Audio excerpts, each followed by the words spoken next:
How's it going, everybody? Texas Man here. I hope you guys are all having a great day. Please give this video a thumbs up if you guys really enjoy it. Subscribe if you guys have not already. Also, please do me the biggest favor of all. Hit the bell notification button so you guys don't miss out on future videos or streams here on the channel. Also, make sure to head over to Twitch. Follow me there at Douglas447.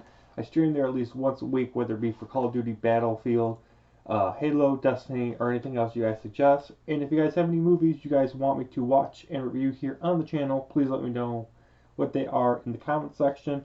And yeah, we're going to be talking about the final episode of Season 2 of The Mandalorian. And spoiler warning, I will be talking about a ton of spoilers and probably some general overview thoughts of the entire season of Season 2 in this episode. So if you guys haven't seen anything or everything of Season 2, this is your spoiler warning. I will be talking about all spoilers in this episode, especially the fact that this may be the very last time that we actually get to see our little green friend here, the child, aka Baby Yoda, aka Grogu. So guys, this episode is titled The Rescue, and it's about 45 minutes long, and as always, we'll talk about positives and negatives, and I'm going to give you guys my final score. So first of all, we get a lot of great Slave One action. The Imperial Research Doctor that was from Season 1 that wanted to do research on Grogu returns.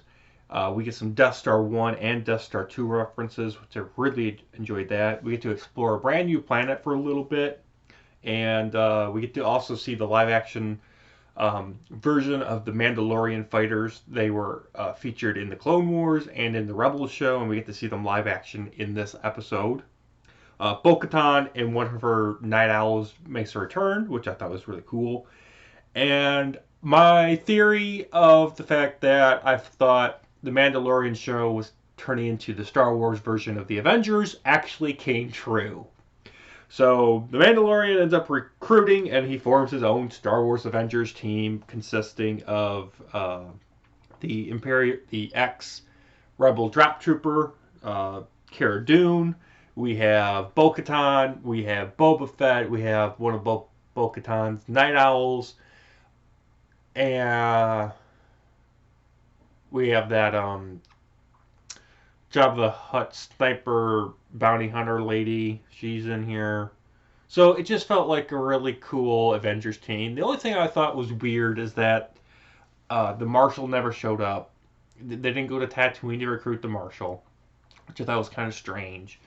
The fact that Ahsoka didn't show up, I thought was kind of weird considering her power level. You'd think, Mando would have recruited her to help, especially with the fact that, you would think Bo-Katan would have said, hey, by the way, the person that we're going after, yeah, he has a lightsaber. And Mando would have been like, well, I know somebody that has two, or something like that. But I get the fact that that one episode where Ahsoka is introduced in the Mandalorian show, and she's looking for Grand Admiral Thrawn. I have a suspicious feeling that episode is going to be a leeway point into the Ahsoka show, and we'll see Ahsoka there, of course, and probably Grand Admiral Thrawn and Ezra Bridger. So I don't think we're going to see Ahsoka for a while. I like the fact, though, that the Ahsoka show and Star Wars Rangers of the High or New Republic or whatever, those two shows are going to take place alongside The Mandalorian. So we might see those characters from those shows show up in The Mandalorian and vice versa, which is kind of cool. I was also happy with the fact that the show addressed the issue of Boba having Mandalorian armor when he's basically nothing more than a glorified clone. His father might have been a foundling, but himself, he's nothing but a clone. He's just your average clone dude. He's nothing special.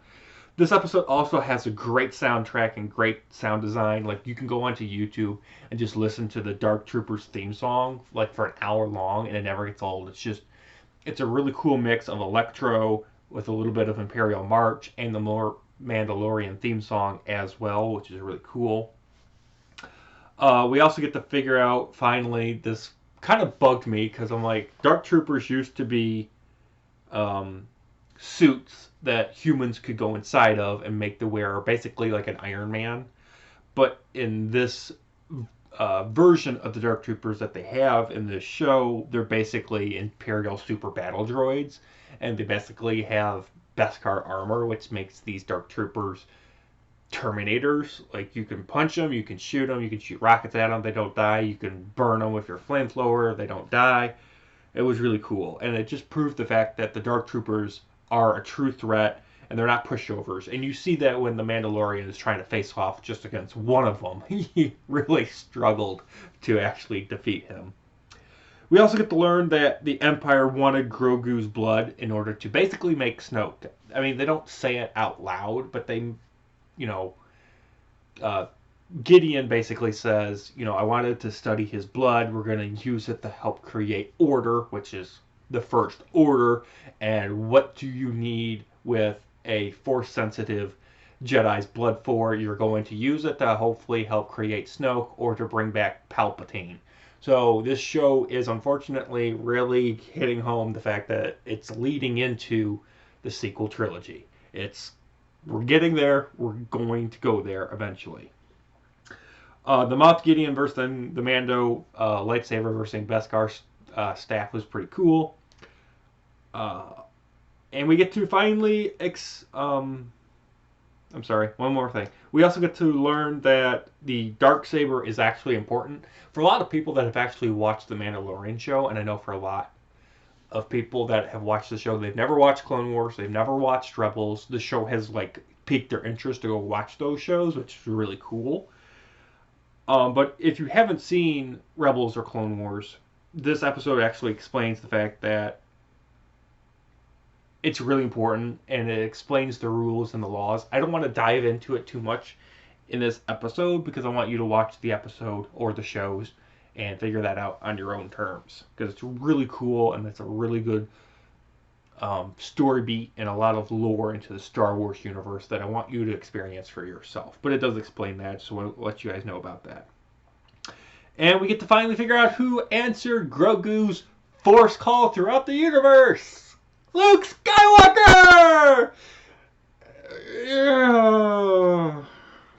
I have mixed feelings about that. First of all, I thought it was really cool the fact that they actually did that. I was like, when I saw the green lightsaber, I was just like, it's Luke Skywalker. And who else shows up in one single X-Wing? Am I right? And Luke Skywalker, he cuts through those Dark Troopers like fucking butter. And it actually scares Gideon. If you go and watch the episode, the actor did a great job. He's like, oh shit. There's a Jedi on my ship. Run! And he's watching. Everyone's watching Luke Skywalker basically Rogue One these Dark Troopers. It's very clear they did the whole father like son aspect. There is a scene in this episode where Luke Skywalker's slicing and dicing and using the Force to literally impound those Dark Troopers. It's just so like Rogue One. I'm just like, yep, that's Disney's Luke Skywalker Rogue One scene, which I thought was pretty cool. We'll talk about the negative aspects of why I really am not super excited about Luke being back. Also wanted to mention, make sure you guys stay through the credits. There actually is a post-credit scene. I don't want to spoil it for you, but it involves Boba Fett. So make sure you watch that. If you guys have watched the episode and you didn't watch all the way through the credits, make sure you guys do that. The only reason I did so is because someone told me to do so. So it's not something normally I do, but it's probably going to be something I'm going to end up doing moving forward just because of that aspect. There's also got a lot of positives I want to talk to you about. Let's talk about the ending. A very emotional ending where Mando takes off his helmet, he cries, and he ends up giving Grogu to Luke Skywalker for training. R2-D2 also appears, which I thought was really cool. So let's get into things that I'm just confused about and negatives.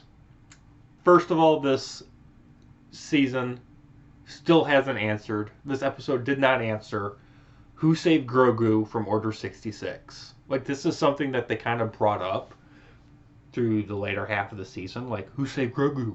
Grogu! Grogu! I love Grogu. But they mentioned that somebody must have saved him from Order 66 on Coruscant, but they haven't answered who that is.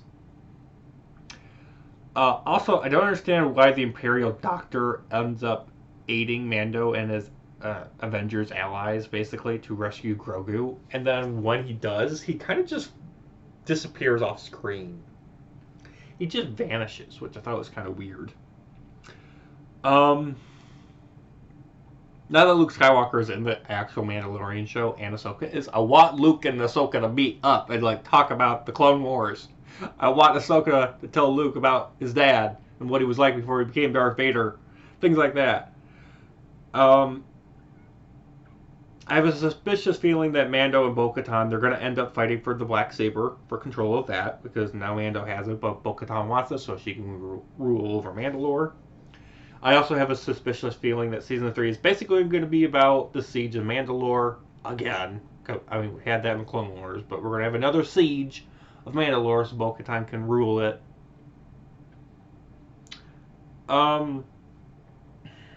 Let's talk about that de-aged Mark Hamill.